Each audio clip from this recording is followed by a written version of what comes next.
Repeat after me. My breath is a muscle. Breathing is the first skill we teach in Principles of Movement for two very good reasons. First reason is obvious. Breathing is the foundation of all movement. It's how we get oxygen. Oxygen is what we use to move. The more you move, the more oxygen you need, the more you should breathe. Pretty straightforward, but did you know? Breathing also aids the functioning of the peripheral nervous system during movement, giving us more control over our muscles. This is why even so-called anaerobic movement, where the body relies on other sources of energy for explosive max effort skills like sprinting or jumping, still requires good breathing technique in order to execute properly. Okay? Breathing is super important. Second reason we teach breathing first, most people really suck at it. Now, what does it mean to suck at breathing? When it comes to training, 9 times out of 10, it just means you don't breathe enough. In fact, instead of increasing air intake during movement, the average person actually restricts their breathing. It's crazy. They'll scrunch their face, make a bunch of weird sounds like they need to poop,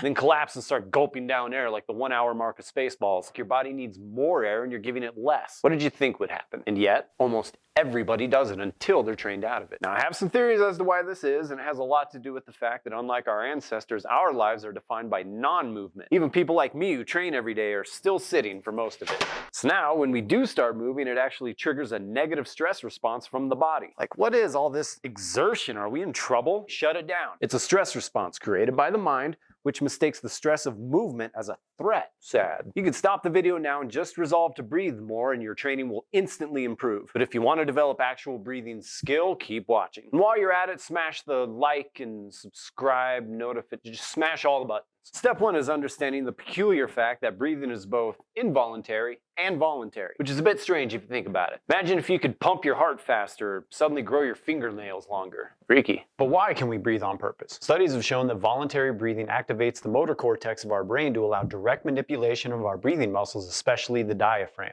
This in turn lets us do everything from create new language, to sing, to calming ourselves down when we're stressed. Quick side note, if you do need to calm down, don't take a deep breath, take a shallow breath and breathe it out slowly. You're welcome. Basically, voluntary breathing is the master key to unlocking our higher order behaviors and controlling them with precision. When this ability is concentrated on movement, humans, that's you, enjoy greater levels of performance in everything from endurance to power to agility. Step 2 is knowing the 4 ways that a human can breathe. There's nasal breathing, nose to mouth, mouth to nose, and mouth breathing. No, not like that, intentionally. Step 3 is figuring out when each of these patterns is most appropriate during your training. Full disclosure, no one really knows that. Science has been looking into it and they've discovered a few things, but what we know in the fitness world is that virtually everybody needs to breathe better and more. And that means activating the voluntary mechanism more often. What I believe is that our bodies are designed correctly and we wouldn't be able to breathe all these different ways if there wasn't a reason to use each of them. In my own practice, I use all 4 patterns at different times intentionally to guide mine and my clients' performance. Subsequently, I've developed a few ideas about what I believe each of the 4 patterns are good for, and my aim with this video is to share these ideas with you so that you can become a better, more intentional breather by treating it like a muscle. Meaning with practice, it can not only become stronger, but you can control it better. Repeat after me. My breath is a muscle. Let's start with nasal breathing. This is our default breathing pattern at rest, or at least it should be. One of the observed effects of the rise of sedentary lifestyles has been the rise of chronic mouth breathing. That's right, people, we're getting so lazy we can't even be bothered to use our face correctly.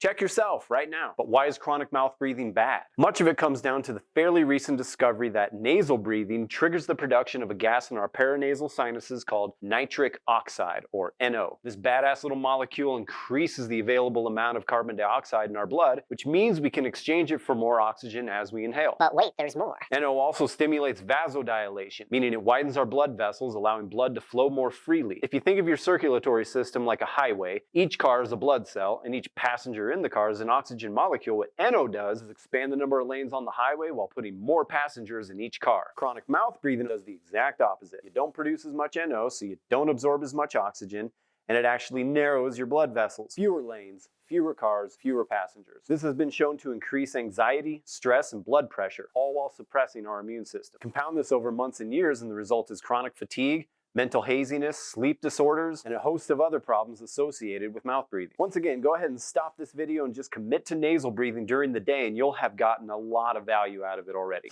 But there's more. Nasal breathing has been shown to increase stamina during low to moderate intensity movement and assist in regulating the nervous system. In other words, you're less jittery, more coordinated, and can move for longer. So when it comes to our daily lives, as well as our training for virtually all circumstances, nasal breathing is the way to go. It does beg the question though, if nasal breathing is so good and mouth breathing is so bad, why the hell can we breathe through our mouths? The obvious answer is that when our sinuses are blocked because of a cold or some other reason, we need a backup system. Slightly less efficient, but it'll do. But there's more. Let's dig in. Next up is nose to mouth breathing, or what I like to call the athlete's breath. While nasal breathing has many advantages, it has one big disadvantage. It's slow, especially during exhalation, meaning your max respiration rate, that's how quickly you can breathe, is more constrained with nasal breathing. That's by design. Nasal breathing keeps us calm and lowers our blood pressure, which we want when we're at rest. But this creates a problem as we approach moderate to high intensity movement. Even if we can inhale through the nose fast enough to keep up with increasing oxygen demand, we struggle to exhale through the nose quickly enough to restart the next breath without falling behind the oxygen curve, thus prematurely triggering fatigue. This is where mouth exhalation comes in. Exhaling through the mouth empties the lungs faster and more completely than the nose, allowing us to increase our respiratory rate without losing our all-important NO production. Triathletes, cyclists, and other endurance athletes rely on both nasal and nose-to-mouth breathing to power their races, and in the off-season work on increasing their maximal nasal breathing capacity so they can use it as much as possible during races before switching over. They increase the size of their nasal breathing muscle. My breath is a muscle. Okay, so that's it. I work on increasing my nasal breathing capacity and then switch to nose to mouth when the going gets tough, and then I'm set, right?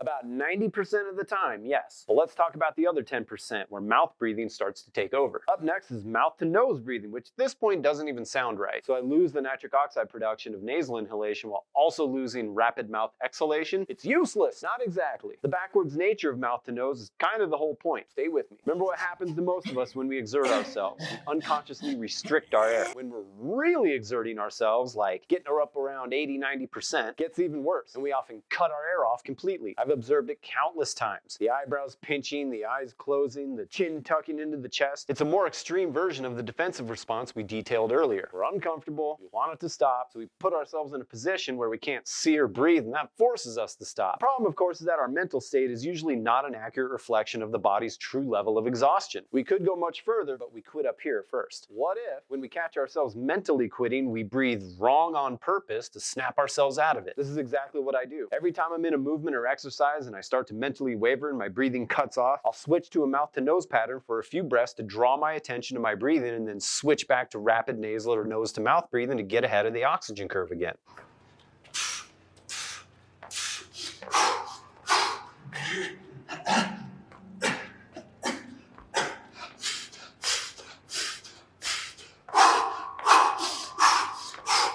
I can't tell you why this works, but it does. It's a kind of mnemonic device you can use to remind yourself that when you're moving, you always have two tasks: the movement and the breath. Plus, it's not like mouth to nose breathing is so efficient as to be useless. It's not. At any rate, breathing wrong is a hell of a lot better than not breathing at all, right? Bonus, mouth to nose is very efficient at one thing: getting rid of snot.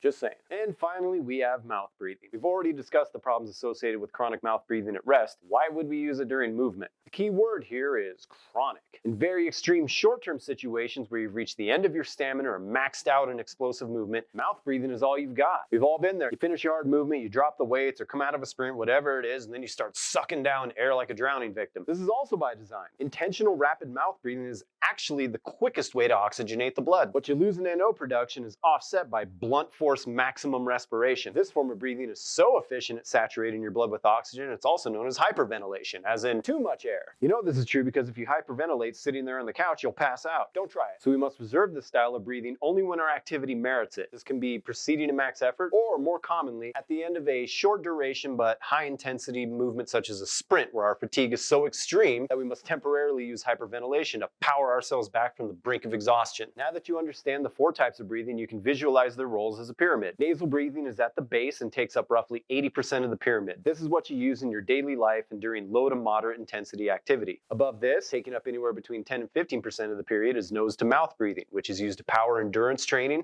and moderate to high intensity activity. Above that, taking up just 3 to 5% of the pyramid is mouth to nose breathing, which can be used as a way to correct wavering mental focus during moderate to high intensity activity. Mouth to nose breathing should rarely last more than a few seconds before reverting back to nasal or nose to mouth. And finally, at the top of the pyramid, we have mouth breathing, specifically rapid mouth breathing or hyperventilation. This breathing is only used 1 to 2% of the time in specialized situations where you need to power a maximum effort or speed recovery from deep exhaustion.